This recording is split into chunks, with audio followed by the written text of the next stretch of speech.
Friends, आज मैं BCom part second में इनकम टैक्स पेपर की 7th क्लास ले रहा हूँ। जैसा कि पिछली क्लास में मैंने बताया था कि एक करदाता के निवास स्थान का हम निर्धारण किस प्रकार से करते हैं।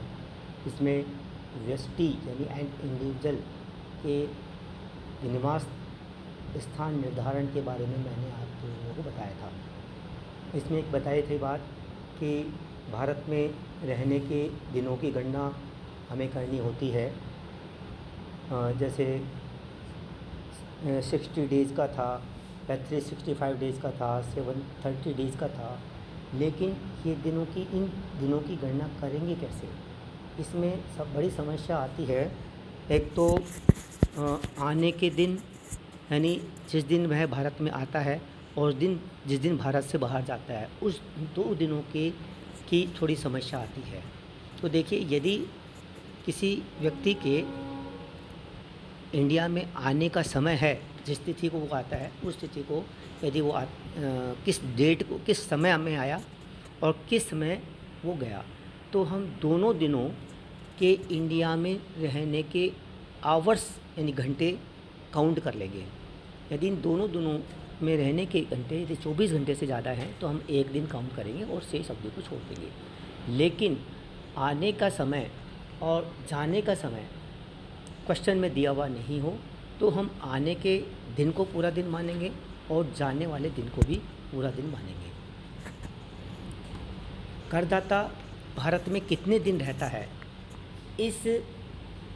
इसके बारे में सिद्ध करना या उसके बारे में दस्तावेज प्रस्तुत करने का कर्तव्य करदाता का होता है, न कि असेसिंग अथॉरिटी का।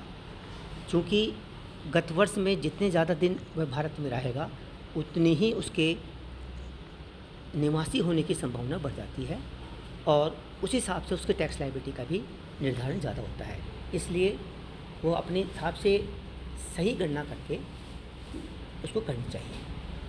अब एक हम प्रश्न लेते हैं किस तरह से गणना करते हैं दिनों की। कि एक क्वेश्चन जो है इसमें, भारत के नागरिक एवं व्यवसायी श्री रमन जो कोटा में रहते हैं 16 अगस्त 2019 को रोज़गार हेतु, इम्पोर्टेंट बात है, रोज़गार हेतु फ्रांस गए तथा 8 अक्टूबर 2020 को वो भारत वापस आ गए। इससे पहले वे कभी भी भारत में नहीं गए। अब कर निर्धारण वर्ष 2021 के लिए निवास स्थिति की अब उनको गणना करनी है। उन्होंने भारत कब छोड़ा? 16 अगस्त 2019। कर निर्धारण वर्ष देखिए इस क्वेश्चन में लिखा है 2021। वैसे भी आपको हर क्वेश्चन इनकम टैक्स में कर निर्धारण वर्ष 2021 से रिलेटेड ही मिलेगा।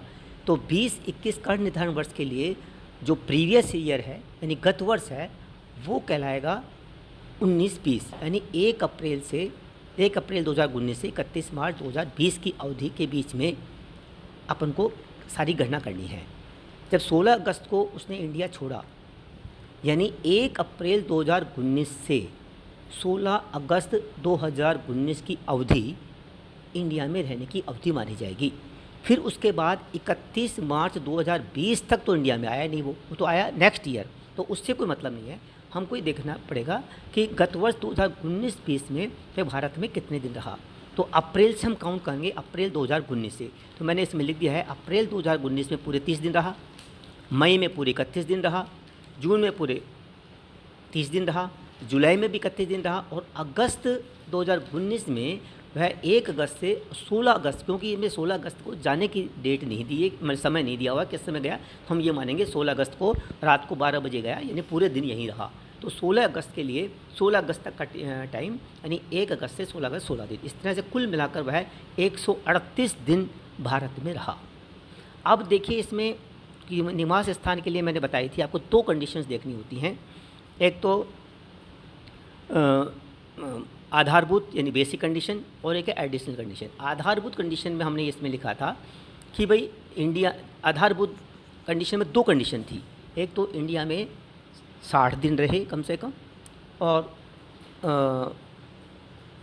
182 दिन रहे इंडिया में, और दूसरी कंडीशन ये थी जो अतिरिक्त कंडीशन थी वो है गत वर्ष में 60 दिन और उससे पूर्व के 4 वर्षों में 365 दिन लेने की बात थी। तो देखिए इसमें फर्स्ट कंडीशन तो लागू नहीं हो रही, क्योंकि दोनों कंडीशन में एक कंडीशन ही फुलफ़िल करता है, तो हम ये मान के चलते हैं वो बेसिक कंडीशन फुलफ़िल कर रहा है। देखिए फर्स्ट कंडीशन में 60 दिन से 182 दिन से कम रहा वो, लेकिन जो दूसरी कंडीशन है यानी बेसिक कंडीशन की दूसरी कंडीशन, उसमें यह है कि गत वर्ष से पूर्व के 4 वर्षों में 365 दिन रहे, तो वो तो था ही, क्योंकि वो पहली बार इंडिया से बाहर गया है। दूसरी बात कि वो उसमें नियम यह है कि 60 दिन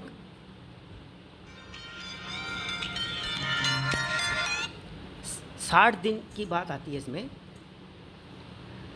तो इसमें चूँकि 60 दिन से ज़्यादा रहा इंडिया में वो, लेकिन एक और बात की आती है इसमें, वो ये है कि वह रोज़गार के लिए बाहर गया है। तो इसमें जो द्वितीय कंडीशन है यानी बेसिक कंडीशन की द्वितीय कंडीशन है, सेकंड कंडीशन है, उसमें उसके अपवाद हैं, है ना।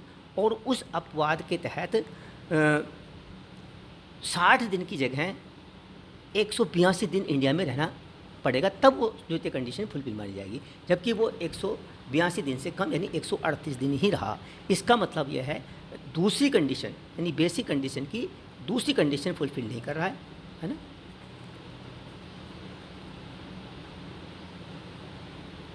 यानी पहली कंडीशन भी फुलफिल नहीं कर रहा क्योंकि 182 दिन, और दूसरी कंडीशन भी फुलफिल नहीं कर रहा। इसका मतलब दोनों में से कोई भी कंडीशन फुलफिल नहीं कर रहा। जब कोई व्यक्ति बेसिक कंडीशंस की कोई भी कंडीशन फुलफिल नहीं करता है तो हम उसको अनिवासी मानते हैं। तो ऐसी स्थिति में ये नॉन रेजिडेंट यानी अनिवासी माना जाएगा। अब इसी के एक नेक्स्ट क्वेश्चन और है,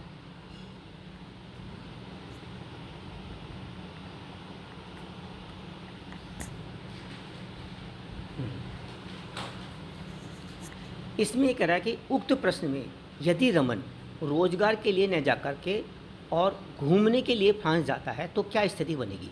तो देखिए यहाँ क्या स्थिति बनती है कि घूमने के लिए यदि वो जाता है, ठीक है ना, तो इसमें जो सेकंड कंडीशन के जो अपवाद है यानी रोजगार के लिए जाना, वो इसमें लागू नहीं हो रहा। इसका मतलब बेसिक कंडीशन 182 दिन तो इंडिया में नहीं रहा, लेकिन द्वितीय कंडीशन में अपवाद लागू नहीं हुआ। और द्वितीय कंडीशन में गत वर्ष से पूर्व के 4 वर्षों में 365 दिन इंडिया में रहा। ये सही बात है, रहा, क्योंकि वो उससे पहले इंडिया से बाहर गया ही नहीं। और गत वर्ष में उसको 60 दिन ही रहना सफिशिएंट है, तभी सब कंडीशन फुलफिल मानी जाएगी कि इसमें अपवाद लागू नहीं होगा। और 60 दिन से ज़्यादा ये रहा, इसका मतलब ये बेसिक कंडीशन को फुलफिल करता है। जब बेसिक कंडीशन को फुलफिल करता है तो फिर हम अतिरिक्त कंडीशन यानी एडिशनल कंडीशन की तरफ जाएंगे। तो अतिरिक्त कंडीशन में मैंने बताया कि 10 साल में से 2 साल वह इंडिया में रेजिडेंट के रूप में रहा। क्योंकि वो 16 अगस्त से पहले इंडिया से बाहर गया ही नहीं, तो 16 अगस्त 2019 से पहले, इसलिए पिछले 10 साल में से 2 साल वह इंडियन रेजिडेंट के रूप में रहा। और इसी तरह से 7 साल में यानी गत वर्ष से पूर्व के 7 साल में वह 730 दिन रहे इंडिया में, तो वो भी कंडीशन फुलफिल कर रहा है। तो ऐसी स्थिति में अपवाद लागू नहीं होगा और वो व्यक्ति यानी श्री रमन इसमें निवासी करदाता कहलाएगा, यहाँ पर यानी रेजिडेंट इंडियन कहलाएगा। आज मैं इस क्लास में यहीं तक बताऊंगा। नेक्स्ट मैं HUF में के कर निर्धारण के बारे में, HUF के निवास स्थान के बारे में डिस्कस करूँगा। Thank you.